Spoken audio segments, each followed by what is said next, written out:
এই মুহূর্তে আমরা বর্ধমান জেলা শিক্ষা ভবনের সামনে রয়েছি, যেখানে শিক্ষকরা এই মুহূর্তে তার আন্দোলনে তারা নেমেছেন এবং ধস্তাধস্তি হচ্ছে বর্ধমানে শিক্ষা ভবনের সামনে, এবং যেখানে কিন্তু পুলিশের সঙ্গে ধস্তাধস্তি চলছে এবং তারা কিন্তু তাদের চাকরি হারিয়েছেন, সেই চাকরি যাতে পায় তার দাবিতেই আজকের এই কর্মসূচি নেওয়া।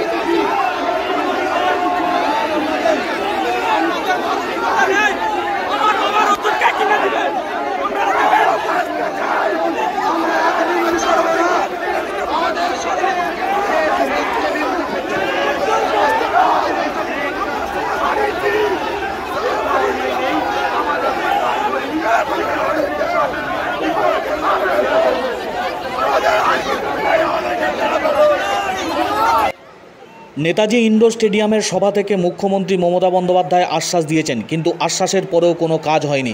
জেলায় জেলায় চাকরিহারা শিক্ষক শিক্ষিকারা তারা যোগ্যরা যাতে অবিলম্বে বিদ্যালয়ে ফিরতে পারে তার দাবিতে সরব হয়েছেন।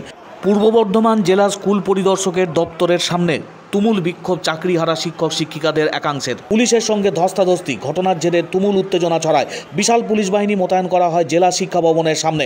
অবিলম্বে যোগ্য শিক্ষক শিক্ষিকাদের স্কুলে ফেরাতে হবে, কোনো ভলেন্টিয়ারি সার্ভিস নয়। চাকরিহারা শিক্ষক শিক্ষিকাদের তুমুল আন্দোলনে উত্তেজনা বর্ধমানের জেলা শিক্ষা ভবনের সামনে, পুলিশের সঙ্গে ধস্তাধস্তি।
বৃহত্তর আন্দোলনের কথা ভাবছি, আমরা আইনি লড়াইয়ের কথা ভাবছি। আমার নাম সুমিতাভ সরকার, পূর্ব বর্ধমান 11-12 শিক্ষক আমি। আমাদের মূলত দাবি, আমাদের রাজ্য সরকারের দুর্নীতির কারণে সুপ্রিম কোর্টে আমাদের প্যানেলটা ক্যান্সেল হয়েছে।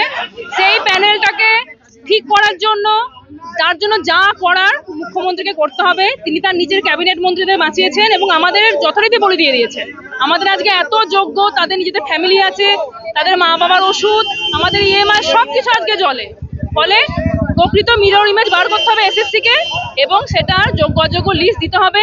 যে যে কারণে আমাদের প্যানেলটা আজকে বাতিল হচ্ছে, প্রত্যেকটা যুক্তিকে খণ্ডন করে আমাদেরকে প্রকৃত জায়গায় ফেরত দিতে হবে। আমাদের দাবি এই কটাই, আর কিছু না।